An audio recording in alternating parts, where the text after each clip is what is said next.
बिस्मिल्लाहिर्रहमानिर्रहीम। अस्सलाम वालेकुम स्टूडेंट्स, क्या हाल हैं जी। अल्लाह से दुआ करता हूँ कि आप सब लोग खैरियत से होंगे। स्टूडेंट्स, आज का हमारा टॉपिक है MTH 403 previous grand quiz solution हम देने जा रहे हैं। चूँकि आपका कल ग्रैंड क्विज है तो इसमें हम जितने भी प्रीवियस आपके ग्रैंड क्विज हुए हैं उनके हर क्वेश्चन को आपको समझा कर लेकर चलेंगे। स्टूडेंट्स, अगर ये वीडियो आप पूरी गौर से सुनते हैं तो इंशाल्लाह आप अपने क्विज़ को खुद कर पाएंगे। इसके अलावा स्टूडेंट्स, अगर आप अपना क्विज़ खुद नहीं कर सकते तो आप हमें क्विज़ की ज़िम्मेदारी दें। हम आपको बहुत ही कम रेट पे क्विज़ जो है वो सॉल्व करके देंगे। अगर आप अपना क्विज़ करवाना चाहते हैं तो डिस्क्रिप्शन में जाएं, वहाँ से हमारे ग्रुप को ज्वाइन करें। ग्रुप को ज्वाइन करके आप एडमन के नंबर पे मैसेज करें तो आपको वहाँ से ग्रैंड क्विज़ की इन्फॉर्मेशन मिल जाएगी। हम बहुत ही कम प्राइस पे आपको ग्रैंड क्विज़ करके देंगे।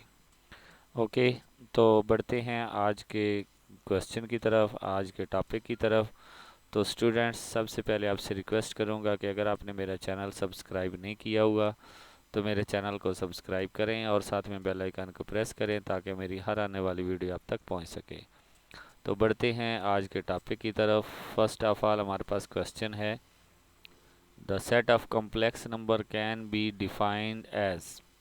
कॉम्प्लेक्स नंबर को हम डिफाइन इस तरह करते हैं कि z is equal to x by i iota y, और आयोटा की वैल्यू होती है -1 and x y belong to real number होता है। ठीक है, बाकी सब में देखें कि x का ताल्लुक नेचुरल से, डब्ल्यू से और इंटीजर से है, लेकिन इसका ताल्लुक रियल से होता है। ठीक है, तो इसलिए हमारा सी ऑप्शन जो है वो ठीक है। इसके अलावा कम्प्लेक्स नंबर में z is equal to a minus iota b है, तो वो कह रहे हैं कि इसको अगर हम वैसे लिखना चाहें तो हम किस तरह लिखेंगे। तो स्मॉल ब्रैकेट में a और साथ में -b ये कॉमा डालकर लिख सकते हैं। नेक्स्ट हमारे पास है प्रिंसिपल आर्गूमेंट, हमारा क्या बनेगा। तो ये हमारे पास होता है आयोटा बाय रियल नंबर। ठीक है, तो आयोटा की वैल्यू -1 है और यहाँ पे हमारे पास 1 है, तो ये -1 आएगा। तो tan इनवर्स -1 पे क्या आता है, π/4। ओके, तो ये हमारे पास -π/4 आ जाएगा। चूँकि माइनस आएगा तो इसलिए π/4 आ जाएगा। इसके बाद the argument of a product of a two complex number is equal to the product of their individual argument. वो कहते हैं कि अगर z और उसके आर्गूमेंट को मल्टीप्लाई किया जाए तो उनके इंडिविजुअल को मल्टीप्लाई किया जाए, दोनों का आंसर सेम आता है, तो ये ठीक है। इसके बाद प्रिंसिपल आर्गूमेंट हमारे पास क्या आएगा, इसमें आप देखें 1/1 1 आता है, तो ये प्लस π/4 आ जाएगा। इसके बाद यहाँ पे कॉम्प्लेक्स नंबर एक दिया हुआ है, इसका इमेजिनरी पार्ट हमने फाइंड करना है। तो ये अगर हम आयोटा को अंदर मल्टीप्लाई करते हैं तो ये a आयोटा बन जाएगा प्लस आयोटा स्क्वायर b। तो आयोटा स्क्वायर की वैल्यू पुट हो जाएगी तो -b आ जाएगा। -b हमारे पास एक रियल नंबर है, लेकिन हमने इमेजिनरी बताना है तो a आयोटा है, तो इसलिए a जो है वो इमेजिनरी आएगा। फिर वो कहता है कि for complex number z is equal to a, imaginary part इसका कौन सा होगा, वो हमारे पास 0 होगा, क्योंकि यहाँ पे रियल पार्ट दिया हुआ है वो a है, इमेजिनरी पार्ट नहीं दिया हुआ, मींस के वो 0 होगा। ओके, इसके बाद ये कॉम्प्लेक्स नंबर फिर से आ गया है, लेकिन इसमें हमने रियल पार्ट बताना है। तो ये आयोटा जब मल्टीप्लाई होगा तो a आयोटा आ जाएगा plus iota square b, iota square की वैल्यू पुट करेंगे तो -b आ जाएगा। तो इस तरह हमारे पास रियल पार्ट जो है वो -b है। इसके बाद यहाँ पे which of the following complex number is greatest, तो इनमें से कोई भी हम फैसला नहीं कर सकते कि कौन सा ग्रेटेस्ट है या नहीं है। No conclusion can be made. इसके बाद हमारे पास नेक्स्ट क्वेश्चन है, the principal argument of a z is equal to 2 iota by 2 iota, और इसमें रियल पार्ट नहीं है तो हम क्या करते हैं, इमेजिनरी पार्ट को रियल पार्ट पे डिवाइड करते हैं, तो वो हमारे पास आता है 2/0। ठीक है, क्योंकि हमारे पास ये y की वैल्यू होती है और x की वैल्यू हमें दी हुई नहीं है, तो इसलिए ये 2/0 आएगा। अब नीचे ज़ीरो है तो इनफाइनाइट, तो ये जो हमारा आंसर लगा हुआ है ये रॉन्ग है। नीचे पाई बाय 2 जो है ये हमारा राइट आंसर है, ठीक है। यानी कि ये वाला ऑप्शन जो है ये ठीक है, ज़ीरो वाला ऑप्शन रॉन्ग है। इसके बाद प्रिंसिपल आर्गूमेंट सेम वही आ गया, इसमें भी पाई बाय 2 ही है। नेक्स्ट हमारे पास कॉम्प्लेक्स नंबर दिया हुआ है, इसमें आपने इमेजिनरी पार्ट बताना है, तो ये ऑलरेडी रिवाइज हो चुका है। इसके बाद प्रिंसिपल आर्गूमेंट बताना है, तो z is equal to under root 3 minus iota, तो ये -1/√3 आएगा, जिसमें हम -π/6 कह सकते हैं, क्योंकि π/6 क्या होता है, 30 डिग्री होता है, तो इसलिए हमारे पास -π/6 आएगा। इसमें हम रियल पार्ट बताना चाहते हैं, तो ये यहाँ पे ये रॉन्ग लगा हुआ है, इसमें रियल पार्ट जो है -b है, हम पीछे बताकर आए हैं। इसके बाद द पोलर फॉर्म इसकी क्या बनेगी, पहले तो हम इन दोनों का स्क्वायर लेकर क्या करेंगे, प्लस करेंगे, 2 का स्क्वायर 4 प्लस 2 का स्क्वायर 4, 8 आ जाएगा, 8 अंडर रूट, और ऊपर हमारे पास जो वैल्यू आ जाएगी वो 2/2 माइनस π/4 आ जाएगा, ठीक है।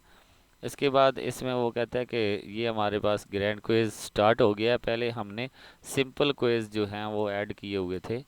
सेंटर ऑफ एलिप्स, तो इसका सेंटर जो है ये जो एक्स और वाई के साथ वैल्यू होती है ये होती है, लेकिन आपने इन दोनों का साइन चेंज करके देखना है। ये -3 है तो इधर आपने +3 देखना है, और ये +5 है तो इधर आकर आपने -5 देखना है, तो ये आपके पास सेंटर आ जाएगा। इसके बाद the equation of a hyperbola, इनमें इक्वेशन हाइपरबोला की कौन सी है, पहले +-3 है तो उसका स्क्वायर क्या आता है, 9 आता है, +-2 है तो उसका स्क्वायर क्या आता है, 4 आता है, तो ये हमारे पास सी ऑप्शन ठीक है। इसके बाद the fourth root of a unity form a square on a joining on an Argand diagram. Argand diagram जो है फोर्थ रूट जो है वो होता है, इसलिए ये जो लगा हुआ है हमारा ऑप्शन ये रॉन्ग है, राइट जो है वो ट्रू है, ठीक है। इसके बाद हमारे पास which equation describe a parabola, parabola में अगर देखें तो ऐसी वैल्यू जिसमें सिर्फ एक ही स्क्वायर वाला कांस्टेंट हो तो वो होता है पैराबोला, तो यही हमारे पास एक वन वेरिएबल स्क्वायर वाला है। बाकी सब में देखें तो दो वेरिएबल जो हैं वो स्क्वायर वाले हैं, ठीक है। इसके बाद साइन हाइपरबोला ज़ीरो पे क्या होता है, ज़ीरो होता है, ये आप अपने कैलकुलेटर में भी जाकर कर सकते हैं। इसके बाद z इज़ इक्वल टू जी बार, अगर z और उसका कॉन्जुगेट इक्वल हैं तो समझ लें कि वो प्योर रियल नंबर है, उसमें इमेजिनरी पार्ट मौजूद ही नहीं है, ठीक है। इसके बाद हमारे पास the value of a principal argument lies within the range, जो प्रिंसिपल आर्गूमेंट होता है उसकी रेंज होती है वो -π और π के दरमियान में रहती है, तो इसलिए दूसरा ऑप्शन ठीक है। 1 की पावर आयोटा जो होती है वो इक्वल टू 1 ही होती है, ठीक है। इसके बाद अगर हम इसकी वैल्यू निकालते हैं 1/z करेंगे तो वो इन्वर्स बनेगा, तो उसको जब हम सॉल्व करेंगे तो 1/2 1 माइनस आयोटा ही आएगा। इसके बाद पोलर फॉर्म ये हमें दी हुई है, रेक्टेंगुलर पोलर कोऑर्डिनेट जो हैं वो हमने बताने हैं, तो ये हमारे पास x is equal to r cos theta, y is equal to r sine theta, ये भी ठीक है। R square is equal to x square plus y square, ये भी ठीक है। Tan theta is equal to y by x, ये भी ठीक है। तो डी जो है A, B, A to C सारे क्या हैं, ठीक है। इसके बाद in conic section if the eccentricity E of the conic is a greater than 1 then it will be the hyperbola, जब ग्रेटर देन 1 होती है तो हाइपरबोला होता है। इसके बाद हमारे पास है x is equal to cos theta minus iota sine theta, then x into 1/x, पहले हम 1/x निकालेंगे, वो हमारे पास आ जाएगा काज theta plus iota sine theta, ठीक है। तो जब दोनों को मल्टीप्लाई करेंगे, एक प्लस का एक माइनस का है, तो cos square minus iota square sine square, iota square की वैल्यू पुट करेंगे तो वो हमारे पास माइनस माइनस प्लस 1 हो जाएगा, तो cos square plus sine square is equal to 1 होता है। इसके बाद हमारे पास है जी यूजिंग ऑलर फार्मूला, इसको ऑलर फार्मूला को अगर हम यूज़ करते हैं तो ये हमारे पास आ जाता है माइनस काज जो है वो वैल्यू जो है वो माइनस की चेंज कर देता है, तो इसलिए इसकी वैल्यू -1 ही आएगा, ठीक है। इसके बाद the point where the parabola meet, उसको हम वर्टिसेस कहते हैं। इसके बाद the parabola y square is equal to 4ax, तो इसमें हमारे पास जो लेंथ है वो 4a है, ठीक है। इसके बाद हमारे पास है जी if a point moving in a plane such that the difference between a distance from two fixed point is constant, उसको हम क्या कहते हैं, पैराबोला कहते हैं, ठीक है।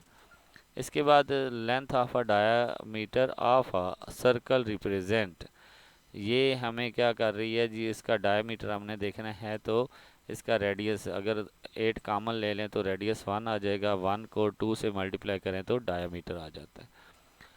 इसके बाद हमारे पास एलिप्स, इसके जो length of a minor arc है वो हमारे पास है जी 4, ठीक है।